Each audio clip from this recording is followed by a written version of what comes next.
Hello बच्चों, good afternoon.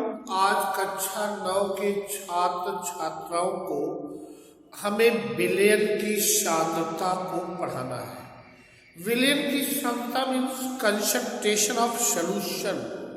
आपको मैं बता दूं, विलयन को आप अंग्रेजी में सॉल्यूशन कहते हैं बेटा।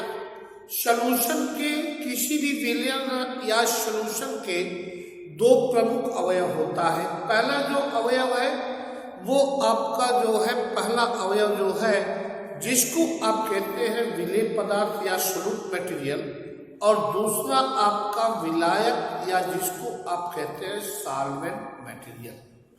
इसका मतलब ये हो गया कि जब आप सोल्यूट मटेरियल को सॉल्वेंट में डिजॉल्व कर देते हैं तो आपको सॉल्यूशन या विलयन प्राप्त होता है।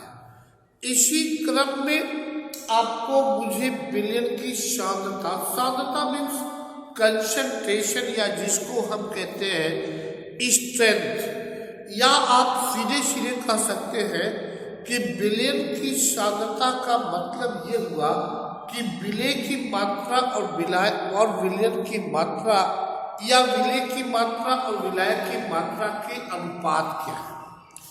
आपको मैं बता दूं कि विलयन की सांद्रता को ज्ञात करने के लिए कई पद्धति है, कई विधि है।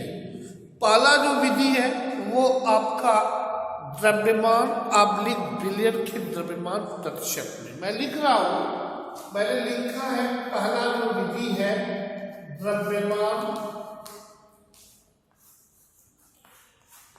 आब्लिक विलयन के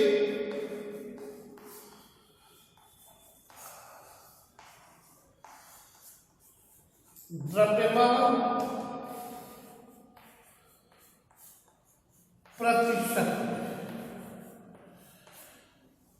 प्रतिशत के पदों में आप लिखेंगे तो और अच्छा सेंटेंस होगा। प्रतिशत के पदों में, या जिसको आप अंग्रेजी में लिखेंगे इन terms of percentage of mass of solution oblique mass। इसका मतलब ये हो गया जो ये द्रव्यमान है इसका संबंध विलेय पदार्थ के द्रव्यमान आब्लिक विलयन का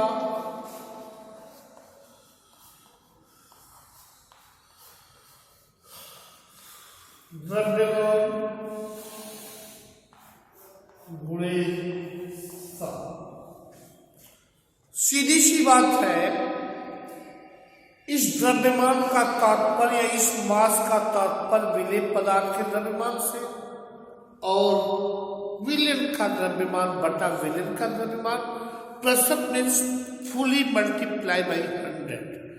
इसका मतलब साफ साफ हो गया कि यदि आपको किसी भी विलयन की सांद्रता द्रव्यमान आब्लिक द्रव्यमान के प्रतिशत के पदों में ज्ञात करना है तो आप विलेय पदार्थ के द्रव्यमान निकालेंगे, आप विलयन के द्रव्यमान निकालेंगे, विलेय के द्रव्यमान बटा विलयन का द्रव्यमान गुणे 100 कर देंगे तो उस विलयन का आपको सांद्रता, उस विलयन का द्रव्यमान आब्लिक द्रव्यमान के प्रतिशत के पदों में सांद्रता मिल जाएगा। जैसे मैं आपको बता दूं, एक क्वेश्चन आपके सामने मैं बोल रहा हूं। क्वेश्चन ये है कि एक विलयन के मतलब कोई विलयन है, ठीक है, या कोई सॉल्यूशन है, तो सीधी सी बात है एक विलयन या 1 बिलियन के 320 ग्राम विलायक इसका मतलब ये हो गया कि ये 320 ग्राम जो है ये विलायक है या सॉल्वेंट है बेटा।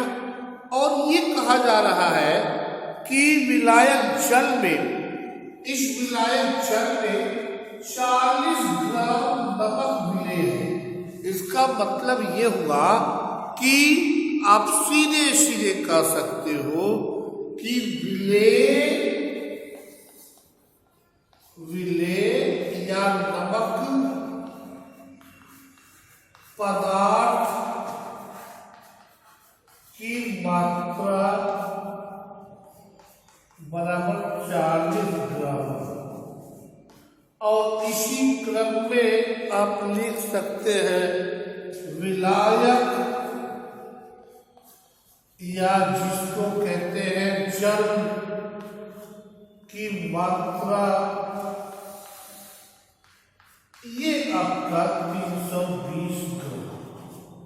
आपको प्रतिशत के पदों में चाहिए, सीधी सी बात है। आप लिखेंगे द्रव्यमान ऑब्लिक द्रव्यमान प्रतिशत के पदों में, प्रतिशत के पदों में। सीधी सी बात है, विलेय पदार्थ का द्रव्यमान कितना दिया गया है 40 और विलेय 320 40 बराबर 360 और ये हुए कितना हो जाएगा 100। कैल्शियम 4 36 आपको मिला 100/9। आपके सामने 100/9 बराबर 11.1%। या आप ये कह सकते हैं कि जो 40 ग्राम नमक का विलयन है, ये 40 ग्राम नमक के विलयन को 320 ग्राम जो जल विलायक में घोल रहे हैं, तो द्रव्यमान ऑब्लिक द्रव्यमान के प्रतिशत के पदों में मान कितना आएगा 11.1%।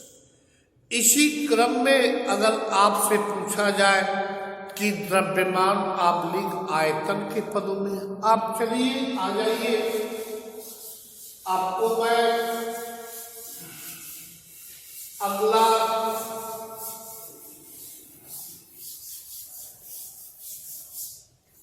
विलयन की क्षमता को ज्ञान करने का अगला मेथड द्रव्यमान ऑब्लिक आयतन के पदों में। सीधी सी बात है, आयतन के प्रतिशत पदों में, आयतन के प्रतिशत के पदों में। सीधी सी बात है, इन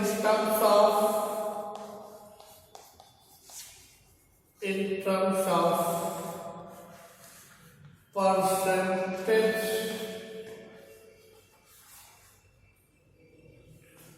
मास ऑब्लिक वॉल्यूम। तो इस मास या द्रव्यमान का मतलब हो गया विलेय पदार्थ का द्रव्यमान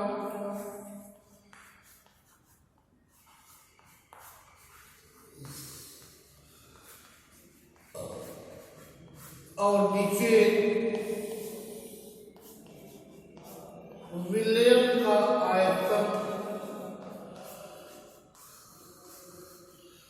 और ये कितना हो गया 100।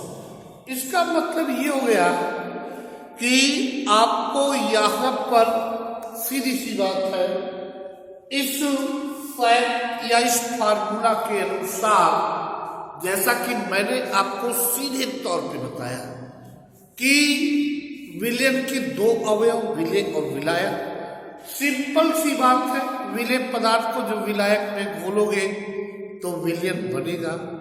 मैंने साफ तौर पे आपसे कहा कि विलेय का द्रव्यमान और विलायक का द्रव्यमान, विलयन का द्रव्यमान विलयन का आयतन 100। इसका मतलब किसी भी विलेय पदार्थ का जो द्रव्यमान है उसको हमें पता चल जाए और विलयन का आयतन पता चल जाए और उसमें 100 से मल्टीप्लाई कर देंगे तो हमको क्या पता चलेगा?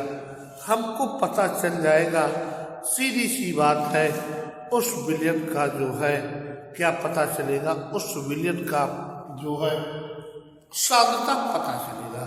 तो आपके यहाँ विलयन की साधनता को 2 विधियों से ज्ञान करने के लिए बताया गया है। पहला, द्रव्यमान आब्लिक द्रव्यमान के प्रतिशत के पदों में in terms of percentage of mass oblique mass. दूसरा, द्रव्यमान आब्लिक आयतन के प्रतिशत के पदों में in terms of mass oblique volume, ये आपको बताया गया है। अब मैं आपको पढ़ाने जा रहा हूं कोलाइडी विलयन। सीधी सी बात है, कोलाइडी विलयन क्या है? जब कोलाइडी विलयन की बात आती है तो मेरे पास केवल एक उत्तर है बेटा। वो उत्तर ये है कि आप जैसे कोएगुलेटेड ब्लड को या जमे हुए खून के टुकड़े को या जमे हुए रक्त को पानी में डालो तो उसका बहुत कम मात्रा पानी के साथ मिलकर लाल कर देता है, बाकी सभी अवयव बैठ जाते हैं। तो इसी क्रम में ये कोलाइडी विलयन है। इसका मतलब मैं आपको बता दूं, जैसे आप कहते हैं विलयन के 2 अवयव हैं, विलेय और विलायक, तो उसी तरह से कोलाइडी विलयन के भी 2 अवयव होते हैं। यहाँ विलेय और विलायक शब्द यूज नहीं किया जाता है। विलेय को हम लोग परिक्षिप्त प्रावस्था कहते हैं और विलायक को परिक्षेपण माध्यम कहते हैं या डिस्पर्सन मीडियम। इसका मतलब आप ये कह सकते हैं कि कोलाइडी विलयन या कोलाइडल सॉल्यूशन इक्वल परिक्षिप्त प्रावस्था under bracket disperse phase plus परिक्षेपण माध्यम अंडर ब्रैकेट डिस्पर्सन मीडियम। ये चीज आप कह सकते हैं और इसको मैंने आपको बता भी दिया।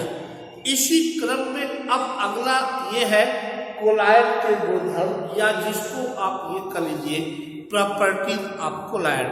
तो पहली बात ये है कि कोलाइड का जहां तक गुणधर्म का सवाल है, कोलाइड के पहला प्रॉपर्टी पहले को जब वहां पे कंप्लीटली मिसिबिलिटी नहीं होगी तो वो हेट्रोजीनियस सिस्टम या विषमांगी तंत्र होगा। दूसरा कि कोलाइड के कणों का आकार इतना छोटा होता है कि आप उसको इस पृथक करके इस नेक्ड आंखों से या नेक्ड आई से आप नहीं देख सकते हैं। और तीसरा जो है कि सीधी सी बात है, अगर आप उनको छोड़ दें तो वो कण तल में बैठ जाते हैं अर्थात अस्थायी हो जाते हैं। और सीधी सी बात है कि कोलाइड का सबसे बड़ा कारण यह है कि अगर क्षरण द्वारा मिश्रण से पृथक नहीं होता है तो आप सेंट्रीफ्यूगल टेक्निक या अपकेंद्रीकरण के द्वारा आप अलग कर सकते हैं। तो ये आज हमने आपको बेटा पढ़ाया कि विलयन की साधनता को आप किन विधियों के द्वारा ज्ञात करेंगे, विलयन की साधनता या कंसंट्रेशन ऑफ सॉल्यूशन क्या होता है, और इसी क्रम में मैंने आपको बताया कोलाइडी विलयन क्या होता है, कोलाइडल सॉल्यूशन क्या होता है, और इसके बाद फिर मैंने आपसे कहा कि कोलाइड के गुणधर्म या कोलाइड के प्रॉपर्टीज क्या है।